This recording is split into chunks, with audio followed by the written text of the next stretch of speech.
Praise God. మన ప్రభువైన యేసుక్రీస్తు వారి నామంలో మీ అందరికీ వందనాలు తెలియజేస్తున్నాను. ప్రియమైన మిత్రులారా, దేవుని మహా గొప్ప కృపను బట్టి మరి ఒకసారి మనమందరం ఈ విధంగా కలుసుకోగలుగుతున్నాం. మరి మీరంతా క్షేమంగా ఉన్నారా? మనలో ప్రతి ఒక్కరు కూడా ఆధ్యాత్మికంగా, మానసికంగా, శారీరకంగా సంపూర్ణమైనటువంటి ఆరోగ్యంతో ఉండాలి అన్నటువంటిది దేవుని చిత్తం. మరి మీలో ఎవరైనా సరే ఏ కారణం చేతనైనా మేము బాగాలేము అని అంటుంటే మీరు వెంటనే దేవుని సన్నిధికి వెళ్ళండి, ప్రార్థించండి, దేవుని యొద్ద విచారణ చేయండి. మనుషులను ఆశ్రయించడం కన్నా దేవుని ఆశ్రయించటం మేలు అన్నటువంటి విషయాన్ని మనం తెలుసుకోవాలి. దేవుడు ఆయన సమయంలో, ఆయన రీతిలో, ఆయన విధానంలో తప్పకుండా తన సహాయాన్ని అందిస్తాడు. కాబట్టి మిత్రులారా, ఈ ఎపిసోడ్లో మనము రెండవ దినవృత్తాంతముల గ్రంథము 16వ అధ్యాయాన్ని ఇండక్టివ్ బైబిల్ స్టడీ ఫార్మాట్లో ధ్యానం చేయబోతున్నాము. మనము లాస్ట్ టైం అయితే రాజుల 2వ గ్రంథము 17వ అధ్యాయాన్ని 3 ఎపిసోడ్స్గా మనం ఇండక్టివ్ బైబిల్ స్టడీ ఫార్మాట్లో ధ్యానించడం జరిగింది. ఒకవేళ మీరు కానీ ఆ స్టడీలో పాల్గొని ఉంటే ఈ స్టడీ చాలా ఈజీగా ఉంటుంది. కాబట్టి మిత్రులారా, మనం ప్రార్థన చేసుకొని మన స్టడీలోనికి ప్రవేశిద్దాము, ప్రార్థన చేద్దాం. గొప్ప తండ్రి, మీకు వందనాలు నాయనా. మీకు వేలాది స్తుతులు స్తోత్రాలు తెలియజేస్తున్నాం. మీ ఉన్నతమైనటువంటి స్వభావాన్ని బట్టి, మార్గములను బట్టి, విధానములను బట్టి మీకు వందనాలు తెలియజేస్తున్నాం. మా ప్రభువైన యేసుక్రీస్తు వారిని బట్టి, ఆయన జననము, పరిచర్య, మరణము, పునరుద్ధానమును బట్టి మీకు వందనాలు తెలియజేస్తున్నాం. సర్వసత్యములోనికి నడిపిస్తున్నటువంటి పరిశుద్ధాత్మను బట్టి మీకు వందనాలు నాయనా. మరి ఈ ఎపిసోడ్లో మేము దినవృత్తాంతాలు 2వ గ్రంథము 16వ అధ్యాయాన్ని ఇండక్టివ్ బైబిల్ స్టడీ ఫార్మాట్లో ధ్యానించబోతూ ఉండగా మీ పరిశుద్ధాత్మ సహాయమును మాలో ప్రతి ఒక్కరికి అనుగ్రహించుమని ఈ విన్నపములను, కృతజ్ఞతలను మా ప్రభును రక్షకుడైన యేసుక్రీస్తు వారి నామంలో అడిగి వేడుకొనుచున్నాము తండ్రి, ఆమేన్. మరి మిత్రులారా, మీరు ఈ స్టడీలో పాల్గొనడానికి ముందు 2 విషయాలు చేయాలి. మొట్టమొదటిది, ఈ 16వ అధ్యాయాన్ని మీరు 2 సార్లు, 3 సార్లు, 4 సార్లు చదవండి. ఈ అధ్యాయము మీ హృదయంలో, మీ మనస్సులో, మీ నోట్లో, మీ చెవుల్లో, మీ ధ్యానంలో బాగా నానాలన్నమాట. అప్పుడు మన స్టడీ చాలా ఎఫెక్టివ్గా ఉంటుంది. మరి రెండవ విషయం ఏంటంటే, ఈ వీడియో యొక్క డిస్క్రిప్షన్ బాక్స్లో ఈ ఇండక్టివ్ బైబిల్ స్టడీ టెంప్లెట్ని నేను ఉంచడం జరిగింది. మీరు డౌన్లోడ్ చేసుకోండి. డౌన్లోడ్ చేసుకొని కావలసిన ప్రింట్స్ తీసుకొని ఈ స్టడీలో నాతో పాటు కలిసి మీరు ఆ డేటాను ఫిలప్ చేయండి. అప్పుడు మన స్టడీ చాలా ఎఫెక్టివ్గా ఉంటుంది. Right. So with these little instructions we will enter in to our study. మరి 2వ దినవృత్తాంతములు 16వ అధ్యాయము. అయితే మరొక విషయం ఏంటంటే, నేను లాస్ట్ టైం మీకు చెప్పడం జరిగింది, ఈ ఇండక్టివ్ బైబిల్ స్టడీలో 7 స్టెప్స్ ఉంటాయని నేను మీకు చెప్పాను. అయితే ఈ 7 స్టెప్స్ని ఒకే ఎపిసోడ్లో కంప్లీట్ చేయడం సాధ్యం కాదు. అందుకని ఈ ఎపిసోడ్లో మనము 3 స్టెప్స్ని, మొదటి 3 స్టెప్స్ని కంప్లీట్ చేద్దాం. Right. So let us start our study. మొదటి స్టెప్ 1 వచ్చేసి ప్రాథమిక సమాచార సేకరణ, ప్రిలిమినరీ డేటా గ్యాదరింగ్. ప్రాథమిక సమాచార సేకరణ. ఈ 16వ అధ్యాయాన్ని చదివినప్పుడు ఈ ప్యాసేజ్ మనకి ఏమి సమాచారం ఇస్తుంది? నేను లాస్ట్ టైం మీకు ఇచ్చినటువంటి డాక్టర్ పేషెంట్ ఎగ్జాంపుల్ని జ్ఞాపకం చేసుకోండి. ఒక పేషెంట్ డాక్టర్ దగ్గరకు వచ్చినప్పుడు మొట్టమొదటిగా తన పేరేంటి, ఏ ఊరు, ఏం చేస్తుంటారు, వాళ్ళ సమస్య ఏంటి, ఇవంతా చెప్తారు కదా. అంటే అక్కడ పేషెంట్ మాట్లాడతాడు, డాక్టర్ గారు వింటారు. అదేవిధంగా ఈ స్టెప్ 1లో ప్యాసేజ్ మాట్లాడుతుంది, మనం వింటాము. ప్యాసేజ్ ప్రాథమిక సమాచారాన్ని మనకిస్తుంది అన్నమాట. కాబట్టి దీన్ని ప్రాథమిక సమాచార సేకరణ, ప్రిలిమినరీ డేటా గ్యాదరింగ్ అని అనడం జరిగింది. Right. So let us see.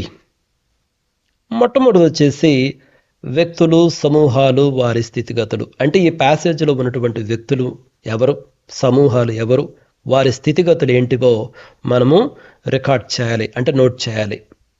దేవుడైనటువంటి యెహోవా, ఆ తర్వాత ఆస, ఈయన యూదారాజు, బయేష, ఈయన ఇజ్రాయేలు రాజు. ఆ బ్రాకెట్లో నేను రాసింది వాళ్ళ యొక్క స్థితి అన్నమాట. ఆ తర్వాత బెన్హదదు, ఈయన సిరియా రాజు.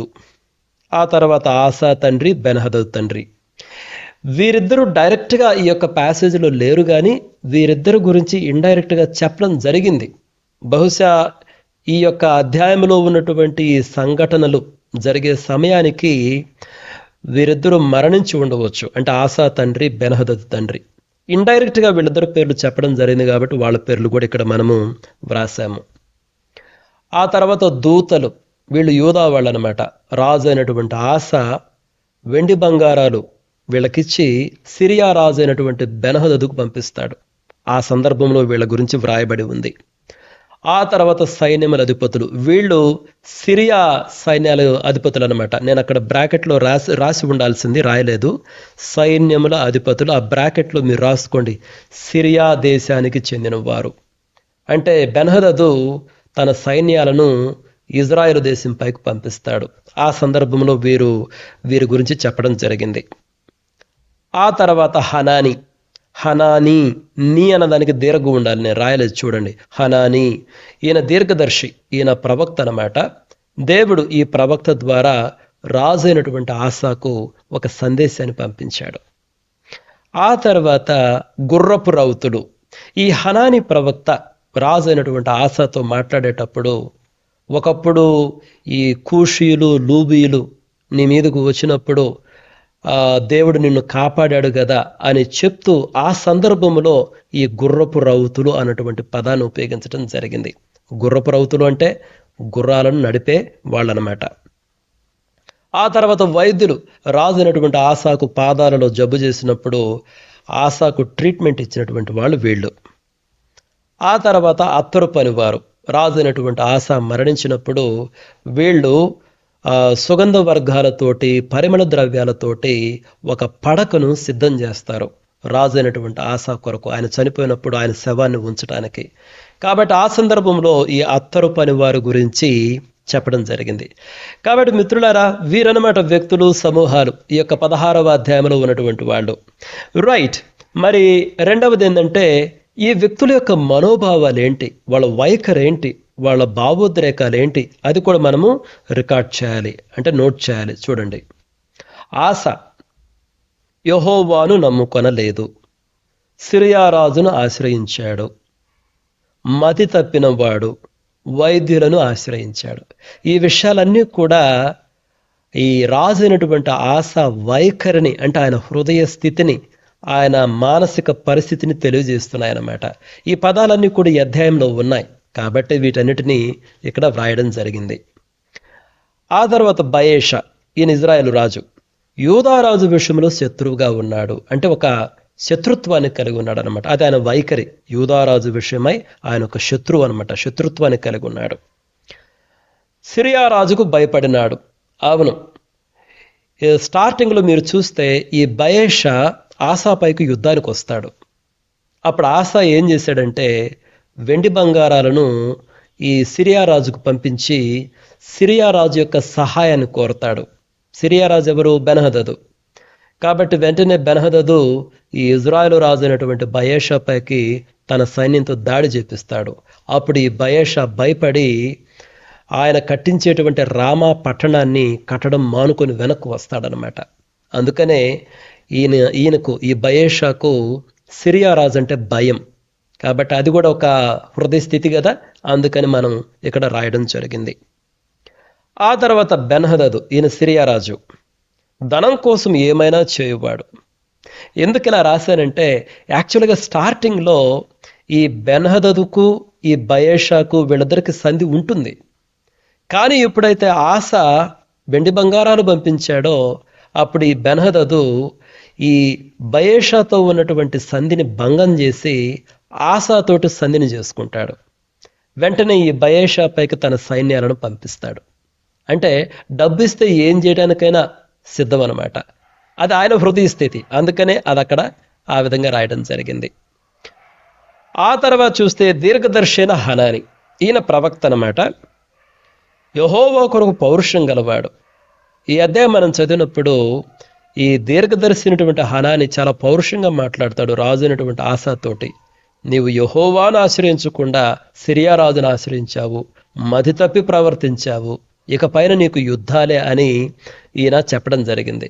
అంటే ఏ మాత్రం నో కాంప్రమైజ్ అనమాట. చాలా స్పష్టంగా with clarity he spoke to king Asa.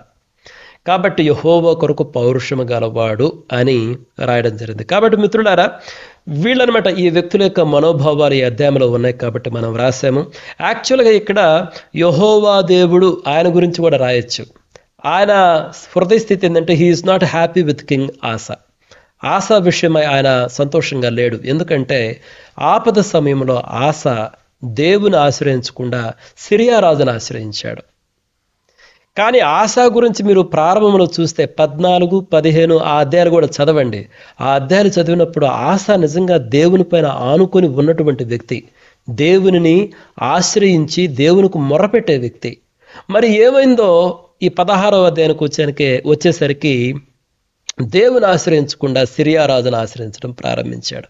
కాబట్టి దేవుడు ఆయనను బట్టి సంతోషంగా లేడు. అది కూడా మీరు వ్రాయొచ్చు, నేనైతే ఇక్కడ వ్రాయలేదు. రైట్. కాబట్టి ఇవ్వండి వ్యక్తుల యొక్క మనోభావాలు. ఆ తర్వాత చూస్తే వ్యక్తుల మధ్య సంబంధ బాంధవ్యములు, ఏమైనా సంబంధాలు ఉన్నాయంటే 2 ఉన్నాయి చూడండి. ఒకటి సంధి. ఎవరెవరి మధ్య ఉంది? ఆసా తండ్రికి బెన్హదదు తండ్రికి ఒకప్పుడు సంధి ఉంది. ఆ తర్వాత ఈ అధ్యాయంలో ఆసాకు బెన్హదదు కూడా సంధి ఉన్నట్టు మనం చూస్తాం. అది కూడా ఒక రిలేషన్షిప్పే కదా, అందుకని చెప్పి అది వ్రాయడం జరిగింది. ఆ తర్వాత సంధి భంగము. సంధి భంగము కూడా ఒక రిలేషన్షిప్పే, కాకపోతే it is a negative relationship అనమాట. అప్పటి వరకు బెన్హదదుకు ఇజ్రాయెల్ రాజు అయినటువంటి బయాషాకు ఒక సంధి ఉండింది. కానీ ఎప్పుడైతే రాజు అయినటువంటి ఆసా వెండి బంగారాలు పంపించాడో వెంటనే బెన్హదదు తనకు ఇజ్రాయేలు రాజు అయినటువంటి బయాషాతో ఉన్నటువంటి ఆ సంధిని భంగం చేశాడు. కాబట్టి సంధి భంగము అన్నటువంటిది కూడా ఒక రిలేషన్షిప్పే, but it is a negative relationship. Right. కాబట్టి ఈ 2 సంబంధాలు ఈ యొక్క అధ్యాయంలో ఉన్నాయండి. ఆ తర్వాత ఈ అధ్యాయంలో సంఖ్యలు, సంవత్సరాలు, కాలాలు, జాములు, తారీఖులు ఏమైనా ఉన్నాయా? ఉన్నాయి.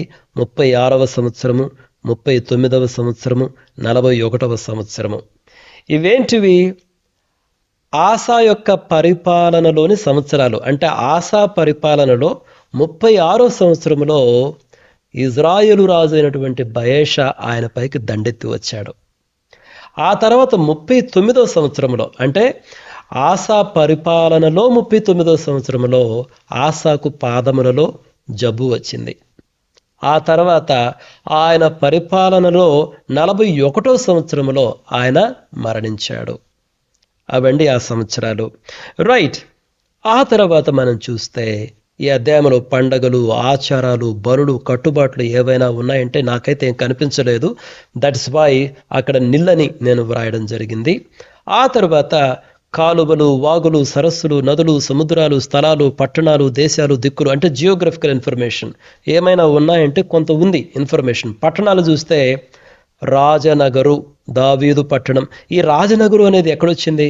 రాజు అయినటువంటి ఆసా రాజనగరులోని బొక్కసములలోని వెండి బంగారములను తీసి బెన్హదదుకు పంపించడం జరిగింది. ఆ సందర్భంలో ఆ పదం వచ్చింది. తర్వాత దావీదు పట్టణం, రాజు అయినటువంటి ఆసా మరణించినప్పుడు ఆ పట్టణంలో, దావీదు పట్టణంలో అతడు పాతి పెట్టబడ్డాడు అన్నటువంటి ఆ పదం ఉంది. తర్వాత రామ, ఇజ్రాయేలు రాజు అయినటువంటి బయేషా ఆసాపైకి దండెత్తి వచ్చినప్పుడు ఈ 2 దేశాల మధ్య రాకపోకలు జరగకుండా ఉండనట్లు ఇతడు రామా పట్టణాన్ని కట్టించడం ప్రారంభిస్తాడు బయేషా. కాబట్టి ఆ సందర్భంలో అక్కడ రామా ఉంది. మరి దమస్కు అంటే సిరియా రాజధాని. రాజు అయినటువంటి ఆసా వెండి బంగారాలు పంపిస్తారు కదా, ఆ సందర్భంలో దమస్కు గురించి ఉంది.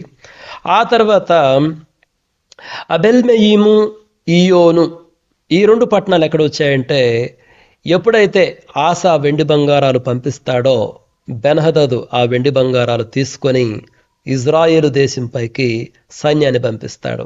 అప్పుడు వాళ్ళు ఈ 2 ప్రాంతాలు అబెల్మెయిము, ఈయోను ఈ 2 ప్రాంతాలపైకి దాడి చేస్తారన్నమాట. ఆ తర్వాత గెబా, మిస్పా అన్నటువంటి పట్టణాల గురించి కూడా ఉంది.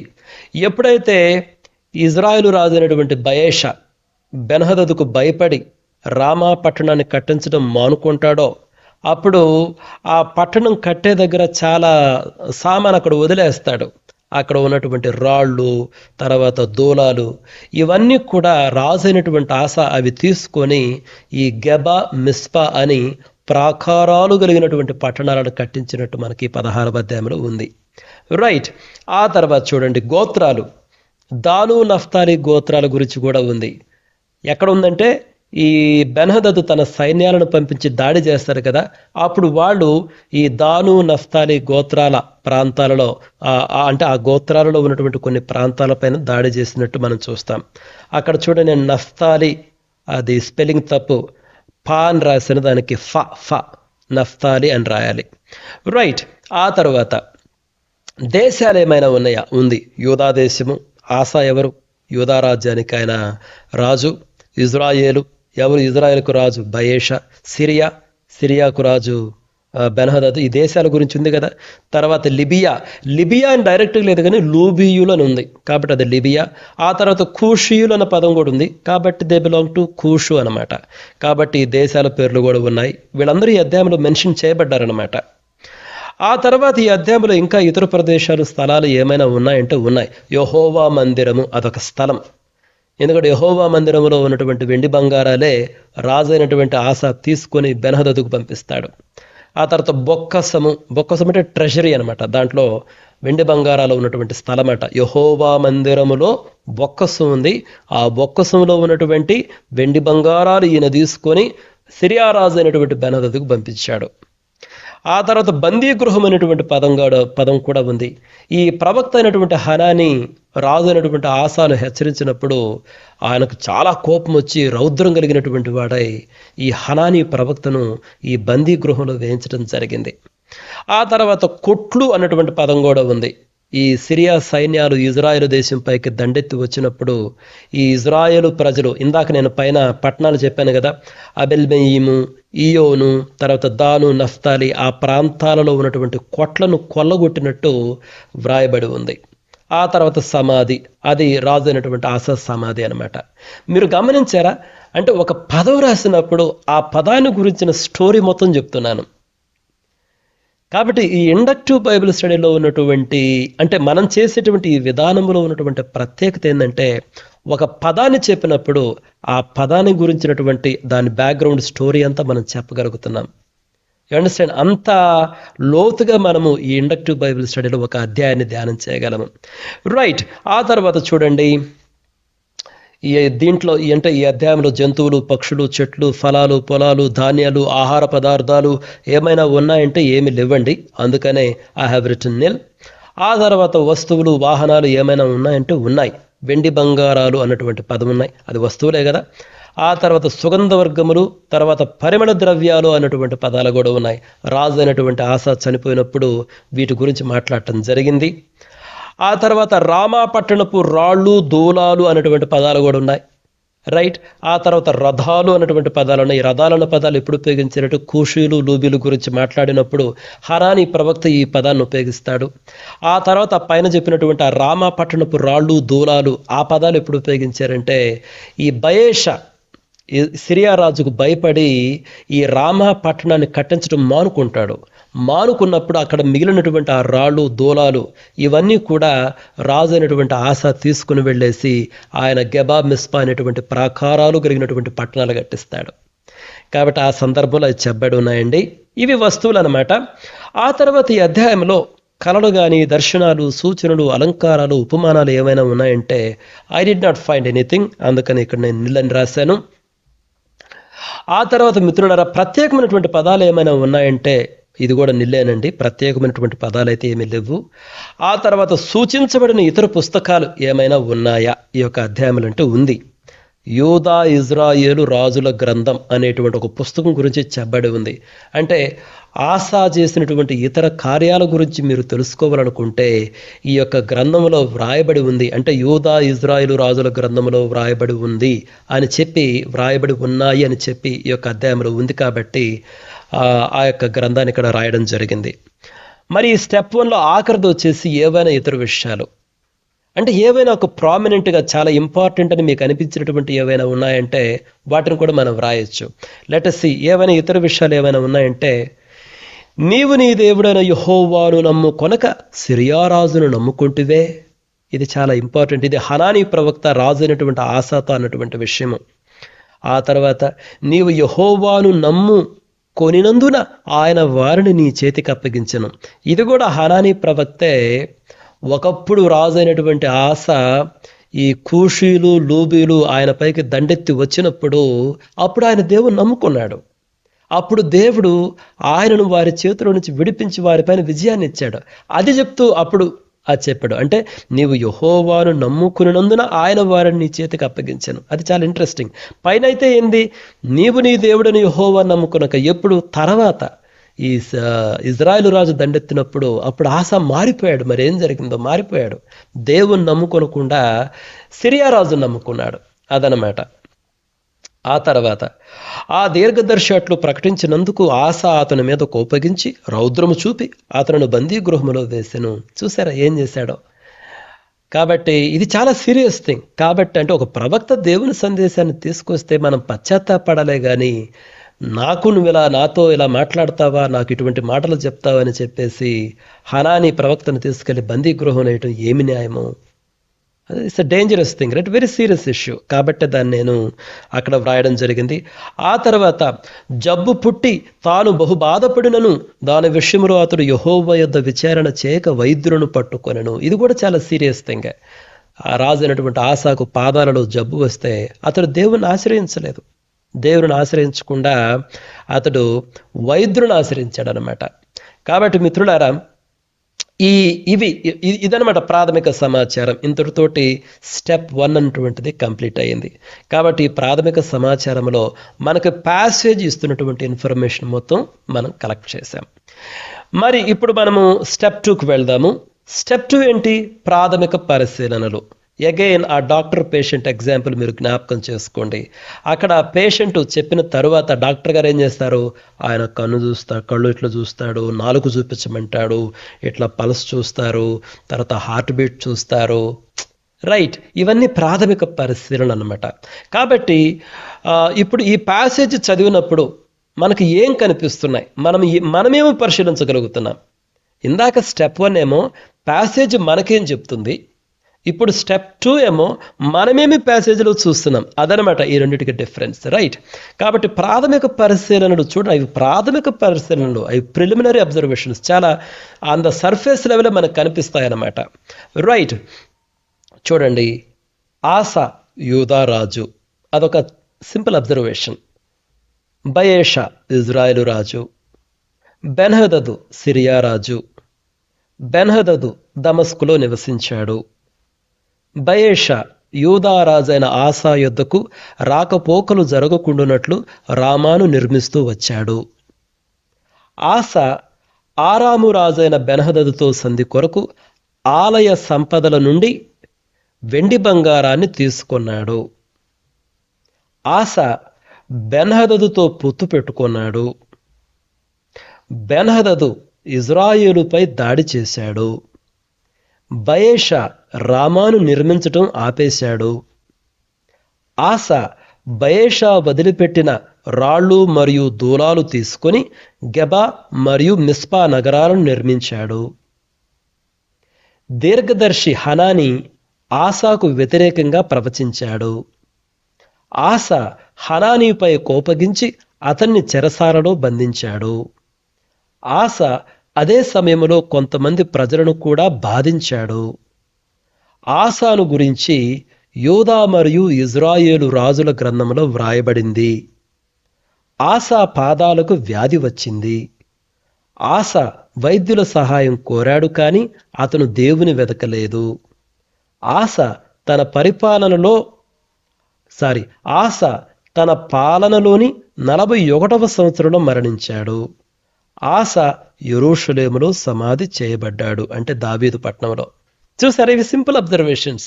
అంటే మనం ఏం చేసాము, ఆ స్టోరీని చాలా సింపుల్ పదాల్లో నెరేట్ చేసాము. చిన్న చిన్న స్టేట్మెంట్స్లో మనం సింపుల్ అబ్జర్వేషన్స్ రాసామన్నమాట. వీటిని ప్రాథమిక పరిశీలనలు అంటాం. ఇది స్టెప్ 2 అండి. మరి ఇప్పుడు స్టెప్ 3, ఇక్కడ ఇంకొకటి కూడా ఉంది. ఆస తాను తొలిపించిన సమాధిలో సమాధి చేయబడ్డాడు, ఇది కూడా ఉంది. రైట్, ఇప్పుడు స్టెప్ 3 విశ్లేషించుట, అనాలిసిస్ అండి. మరి స్టెప్ 1 ఏంటి?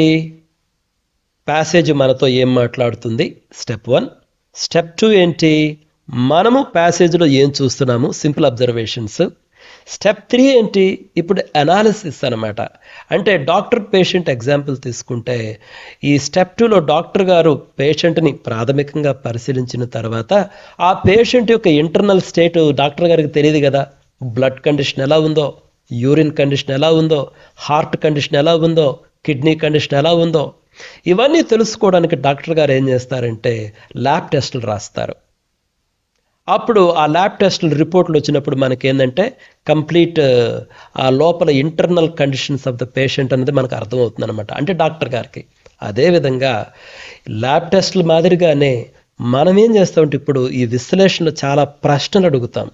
అంటే ఈ యొక్క ప్యాసేజీని కొంచెం తవ్వటం ప్రారంభిస్తాం, కొంచెం లోతైన సమాచారాన్ని గ్యాదర్ చేయటం ప్రారంభిస్తాం.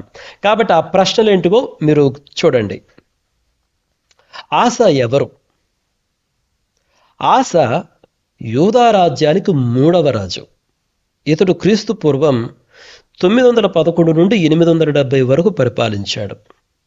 ఇతను అబీయా కుమారుడు మరియు రెహబాము మనవడు. ఆస యూదాను సంస్కరించడానికి మరియు విగ్రహారాధనను తొలగించడానికి అతడు చేసిన ప్రయత్నాలకు ఎప్పటికీ గుర్తుండిపోతాడు. కాబట్టి చూసారా, ఇప్పుడు నేను ఆస ఎవరన్నప్పుడు ఈ 16వ అధ్యాయంలోనే లేను, వేరే వేరే రెఫరెన్స్లు కూడా చదివాను, వేరే కామెంటరీస్ కూడా చదివాను, వేరే బైబిల్ డిక్షనరీస్ కూడా చూశాను. ఆసాను గురించిన సమాచారం అంతా సేకరించి ఒక 3-4 లైన్లు ఇంపార్టెంట్ ఇన్ఫర్మేషన్ చెప్పాను. కాబట్టి విశ్లేషణలో ఎప్పుడు కూడా మనం చదివిన ప్యాసేజీని దాటి బయటకు పోతాము. రైట్, మరి బయేషా ఎవరు? బయేషా ఇజ్రాయేలు ఉత్తర రాజ్యానికి 3వ రాజు. ఇతను క్రీస్తు పూర్వం 909 నుండి 886 వరకు పరిపాలించాడు. బహుశా ఇతను సైన్యాధిపతి అయి ఉండవచ్చు. కుట్రతో రాజైన నాదాబును చంపి అధికారం స్వాధీనం చేసుకొని రాజు అయ్యాడు. ఇతడు దేశస్థులను విగ్రహారాధనలో నడిపించాడు. ఇది బయేషా గురించినటువంటి ఇన్ఫర్మేషన్. ఆ తరువాత బెన్హదదు ఎవరు? యూదారాజైన ఆసా పాలనలో బెన్హదదు ఆరాము రాజు. ఆరాము అంటే సిరియా రాజు. అక్కడ కూడా ఆరాము అన్నటువంటిది నేను స్పెల్లింగ్ తప్పు రాశాను, ఐఎమ్ సారీ. అతను ఆసాతో ఒక సంధిని ఏర్పరచుకొని ఇజ్రాయేలుపై దాడి చేసి రామాలో తన కట్టడమును నిలిపివేయునట్లుగా బయేషా రాజును బలవంతం చేశాడు. ఇది బెన్హదదు. యాక్చువల్గా ఇక్కడ నేను బెన్హదదు గురించి ఇంకొక స్టేట్మెంట్ కూడా రాసి ఉండాల్సింది. ఏంటంటే ఆ రోజుల్లో, అంటే ఆసా పరిపాలించిన దినాలలో, బయేషా పరిపాలించినటువంటి దినాలలో బెన్హదదు దగ్గర విస్తారమైనటువంటి మిలిటరీ బలగాలు ఉండేవి. మిలిటరీ బలగాలకు ఆయన పేరు అన్నమాట. కాబట్టే రాజు అయినటువంటి ఆస వెండి బంగారాలు పంపించి ఆయన మిలిటరీ బలగాల సహాయాన్ని కోరాడు. అయితే నేను ఆ స్టేట్మెంట్ ఇక్కడ రాయలేదు, రాసుంటే బాగుండేది. మీరు మీ యొక్క స్టడీలో రాయండి. ఆ తర్వాత ప్రవక్త అయిన హనాని ఎవరు? హనాని ఒక దీర్ఘదర్శి. ఇతను కుమారుడు యెహూ కూడా ఒక ప్రవక్త. దీనిని బట్టి హనానీది ప్రవచనాత్మక వారసత్వం కలిగిన కుటుంబంలాగా కనిపిస్తుంది. దేవునిపై నమ్మకం ఉంచడానికి బదులుగా మానవ పొత్తులపై ఆధారపడినందుకు యూదారాజైన ఆసాను హనాని మందలించాడు. రాజైన ఆసాకు దేవుని తీర్పు మరియు హెచ్చరిక సందేశాన్ని అందించాడు. అదనమాట. కాబట్టి హనానిని గురించి కూడా సాధ్యమైనటువంటి సమాచారాన్ని మనం సేకరించాం. అంటే తవ్వుతున్నాం మనం ఈ ప్యాసేజ్ని, we are digging it to know more about the people, right. ఆ తర్వాత యూదారాజైన ఆస దేవుని కంటే సిరియారాజును నమ్మడానికి కారణాలేంటివి? ఇది చాలా ఇంపార్టెంట్ ప్రశ్న. మీరు ఈ దినవృత్తాంతాలు 2వ గ్రంథము 14-15 అధ్యాయాలు కూడా చదవండి. 14-15 అధ్యాయాలు చదివితే మనకు ఒక డిఫరెంట్ ఆశ కనిపిస్తాడు. దేవుని హత్తుకొని ఉన్నటువంటి ఆశ కనిపిస్తాడు. దేవుని పైన ఆనుకున్నటువంటి ఆశ కనిపిస్తాడు. దేవుని యుద్ధ విచారణ చేసే ఆశ కనిపిస్తాడు. కానీ 16వ అధ్యాయంకి వచ్చేసరికి ఒక డిఫరెంట్ ఆశ కనిపిస్తాడు. కాబట్టి మనము ఇక్కడ అంటే ఈ స్టెప్లో, ఈ విశ్లేషణ, ఈ అనాలిసిస్లో 16వ అధ్యాయాన్ని దాటి బయటకు వెళ్ళాలి. ఆశా గురించి ఎక్కడెక్కడ సమాచారం ఉందో అంతా చదవాలి. We should go out of this passage అనమాట. ఎందుకంటే మనం తవ్వుతున్నాం కాబట్టి. అందుకని ఈ ప్రశ్న ఆన్సర్ చేయాలంటే మనం 14-15 అధ్యాయాలు కూడా చదవాలి. చూడండి, మళ్ళీ చదువుతున్నాయి ప్రశ్న. యూదారాజైన ఆస దేవుని కంటే సిరియారాజు నమ్మడానికి కారణాలేంటి? రాజైన ఆసా హృదయం దేవుని యొద్ద నుండి తొలగిపోయింది. అతడు దేవునిపై నమ్మకముంచడం, దేవుని యొద్ద విచారణ చేయడం, దేవుని ఆశ్రయించడం మానుకున్నాడు. కాబట్టి మనుషులను నమ్ముకోవడం నేర్చుకున్నాడు. సిరియారాజైన బెన్హదదుకు విస్తారమైన మిలిటరీ బలగాలున్నాయి. కాబట్టి ఆపద సమయంలో రాజైన ఆస బెన్హదదును ఆశ్రయించాడు. రాజైన ఆస మతి తప్పి సిరియారాజును ఆశ్రయించాడని లేఖనాలు తెలియజేస్తున్నాయి. దేవునిపై ఆధారపడిన వారు మతి తప్పి ప్రవర్తిస్తారని మనం తెలుసుకోవాలి. కాబట్టి మిత్రులారా, ఈ యోధారాజు అయినటువంటి ఆశ ఎందుకు దేవుని ఆశ్రయించకుండా సిరియారాజును ఆశ్రయించాడంటే ఇక్కడ స్పష్టంగా రాశాం, మతి తప్పి ప్రవర్తిస్తున్నాడు అనమాట. రైట్. ఆ తర్వాత ఈ క్రింది వాటిని బట్టి రాజైన ఆసా హృదయ స్థితి గురించి ఏమీ చెప్పవచ్చు? నేను కింద కొన్ని స్టేట్మెంట్స్ ఇస్తాను, చూడండి. దేవుని ఆశ్రయించక సిరియారాజును ఆశ్రయించాడు. దేవుని మందిరంలోని వెండి బంగారాలను తీసుకొని సిరియారాజుకు ఇచ్చి అతని సహాయం కోరాడు. ప్రవక్త అయిన హనానీని కొంతమంది ప్రజలను బాధించాడు. తన వ్యాధిలో దేవుని ఆశ్రయించక వైద్యులనే ఆశ్రయించాడు. కాబట్టి ఈ 4 స్టేట్మెంట్స్ యాక్చువల్గా ఈ 16వ అధ్యాయంలో ఉన్నాయి. ఈ వాక్యాలు చదివినప్పుడు అసలు రాజైన ఆసా యొక్క హృదయ స్థితి గురించి ఏమి చెప్పవచ్చు అన్నటువంటిది ఇక్కడ ప్రశ్న. చూడండి, రాజైన ఆస దేవుని పైన నమ్మకం ఉంచలేదు, అధికార దుర్వినియోగానికి పాల్పడ్డాడు. ఎందుకన్నాను? మొట్టమొదటి చూడండి, దేవుని పైన నమ్మకం ఉంచలేదని ఎందుకని చెప్పాను? దేవుని దగ్గరికి రాకుండా సిరియారాజు దగ్గరికి వెళ్ళాడు. ఆ తర్వాత అధికార దుర్వినియోగానికి పాల్పడ్డాడు. అవునా కదా? ఇప్పుడు యెహోవా మందిరంలో ఉన్నటువంటి వెండి బంగారాలు ఎలా తీసుకుంటాడు? నాకు అధికారం ఉందనే కదా. నీకు అధికారం ఉందని చెప్పి అసలు యెహోవా మందిరంలో ఉన్నటువంటి వెండి బంగారాలు తీసుకోవచ్చా? కానీ అధికారం ఉందని చెప్పేసి యెహోవా మందిరంలో ఉన్నటువంటి వెండి బంగారాలు కూడా తీసుకుని సిరియారాజుకు పంపించాడు. దాని అధికార దుర్వినియోగం. అంత మాత్రమే కాదు, హనానీ ప్రవక్త వచ్చినప్పుడు దేవుని సందేశాన్ని ఆ మనిషి తీసుకొచ్చాడు. నీకు అధికారం ఉందని చెప్పేసి హనానీ ప్రవక్తను బందీ గృహంలో పెట్టించాడు. ఆ తర్వాత మీరు చూస్తే కొంతమంది ప్రజలను కూడా బాధించాడు. ఇదంతా అధికార దుర్వినియోగం కదా. కాబట్టి మొదటిది వచ్చి దేవునిపై నమ్మకం ఉంచలేదు, రెండోది వచ్చేసి అధికార దుర్వినియోగానికి పాల్పడుతున్నాడు. ఆ తర్వాత మంచి చెడుల వివేచనను మరచాడు. ఎలా చెప్తున్నానంటే, ఒక దేవుని ప్రవక్త వచ్చి మాట్లాడితే పశ్చాత్తాపడాల్సింది పోయి, అయ్యో నేను తప్పు చేశాను అని పశ్చాత్తాపడాల్సింది పోయి, ఆ ప్రవక్త పైన కోప్పడి రౌద్రంతో ఆయన బందీగృహంలో పెట్టించావంటే ఎంత లెక్కలేనితనం! మంచి చెడుల వివేచన మరిచినట్టే కదా. అసలు దేవుని యందు భయభక్తులు పూర్తిగా విడనాడినట్టే కదా. కాబట్టి ఆ యొక్క వాక్యాన్ని ఇక్కడ రాయడం జరిగింది. అతడు మంచి చెడుల వివేచనను మరచాడు. ఆ తర్వాత అతని హృదయం కఠినమైపోయింది, అతని అంతరాత్మ మూగదైపోయింది, అతడు వాత వేయబడిన మనస్సాక్షి కలిగి ఉన్నాడు. కాబట్టే ఆ ప్రవక్తను హింసించాడు, ఆ ప్రవక్తను బందీగృహంలో పెట్టించాడు. దాన్ని బట్టి అతని హృదయం కఠినమైపోయిందని, వాత వేయబడిన మనస్సు కలిగినటువంటి వాడిగా మారిపోయాడని అక్కడ రాయడం జరిగింది. కాబట్టి ఆసా యొక్క హృదయ స్థితి ఈ 16వ అధ్యాయంలో ఎలా ఉందో మనం స్పష్టంగా గమనించవచ్చు. రైట్. మరి ఈ విశ్లేషణలో ఆఖరి ప్రశ్న ఏంటంటే, జబ్బు చేసినప్పుడు వైద్యులను ఆశ్రయించడంలో ఏమైనా తప్పు ఉందా? రాజైనటువంటి ఆసాకు ఒక వ్యాధి వచ్చింది పాదాల్లో. అతడు వైద్యులను ఆశ్రయించాడు, దేవుని ఆశ్రయించలేదు అని యొక్క అధ్యాయంలో వ్రాయబడింది. మరి ఇప్పుడు ప్రశ్న ఏంటంటే, జబ్బు చేసినప్పుడు వైద్యులను ఆశ్రయించడంలో ఏమైనా తప్పు ఉందా?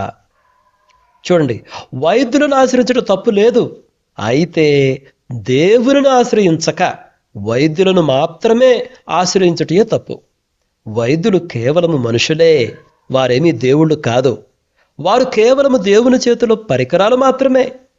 మందుల ద్వారా స్వస్థత ఇచ్చువాడు దేవుడే. కాబట్టి దేవుని ఆశ్రయించక కేవలము వైద్యులను ఆశ్రయించడం తప్పు.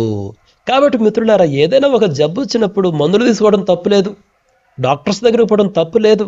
అయితే అసలు దేవుని విడనాడి, నాకు డాక్టర్స్ ఉన్నారు కదా, ఇక దేవుని నేను అసలు ప్రార్థించను, దేవుని అడగను అని దేవుని పూర్తిగా విడనాడినటువంటి పరిస్థితి ఉండటం చాలా తప్పు. చూడండి, మందులైనా సరే దేవుడు సృష్టించినటువంటివే. మందులు మింగినా కానీ స్వస్థపరచువాడు తుదకు దేవుడే. వైద్యులమైనా వాళ్ళేమైనా దేవుళ్ళ? వైద్యుల చేతుల్లో చచ్చిపోతున్నటువంటి వాళ్ళు ఎంతమంది ఉన్నారు? వైద్యులు కేవలం నరమాత్రులే. ప్రియమైన మిత్రులారా, వైద్యం తీసుకోవడం తప్పు కాదు. తప్పేంటంటే దేవుని ఆశ్రయించకపోవడమే తప్పు. వైద్యులే మాత్రమే రక్షించగలరు అని అనుకోవడం పొరపాటు మిత్రులారా. కాబట్టి మిత్రులారా, ఇంతటితోటి ఈ 3rd స్టెప్ కూడా మనం కంప్లీట్ చేసాం. కాబట్టి ఈ ఎపిసోడ్లో మనము 3 స్టెప్స్ కంప్లీట్ చేసాము. మొట్టమొదటిది వచ్చేసి ప్రాథమిక సమాచార సేకరణ, రెండవది వచ్చేసి ప్రాథమిక పరిశీలనలు, మూడవది వచ్చేసి విశ్లేషించుట. ఈ 3వ స్టెప్లో మాత్రము మనం చదివిన ప్యాసేజ్ నుంచి బయటకు వెళ్ళి ఎక్కడెక్కడైతే మనకు సమాచారం అందుబాటులో ఉంటుందో ఆ సమాచారాన్ని అంతా తీసుకుని వచ్చి కొన్ని ప్రశ్నలు వేసి ఈ ప్యాసేజ్ని ఇంకా తవ్వడం ప్రారంభిస్తాం. అంటే దానివల్ల ఏంటంటే ఈ ప్యాసేజ్ని అర్థం చేసుకోవడంలో మనం ఇంకా లోతుగా వెళ్తామన్నమాట. రైట్. కాబట్టి ప్రియమైన మిత్రులారా, నేను ఇంతటితోటి ముగిస్తున్నాను. నెక్స్ట్ ఎపిసోడ్లో మనము 2 స్టెప్స్, మనము స్టెప్ 4 అండ్ స్టెప్ 5ని మనము ధ్యానం చేద్దాము. అయితే నా రిక్వెస్ట్ ఏంటంటే, మరొకసారి మీరు నేను ఈ యొక్క వీడియో డిస్క్రిప్షన్ బాక్స్లో పెట్టినటువంటి టెంప్లెట్ని డౌన్లోడ్ చేసుకోండి. మీ స్వహస్తాలతో ఈ డీటెయిల్స్ని మీరు ఫిలప్ చేయండి. Then our study will be more effective. అయితే ఈ 2వ దినవృత్తాంతాలు 16వ అధ్యాయాన్ని మాత్రం మీరు పదే పదే చదవాలి. అలసిపోవద్దు, విసిగిపోవద్దు, ఆసక్తితోటి చదవండి. Let these words be soaked in your heart and mind. మన హృదయంలో, మన మనసులో ఈ మాటలు బాగా నానాలి. అప్పుడు వాటిలో ఉన్నటువంటి సారాంశము మన వంట పట్టింది ప్రియమైన మిత్రులారా. కాబట్టి ఈ మాటలతో నేను ముగిస్తున్నాను. May God bless each one of you. Thank you.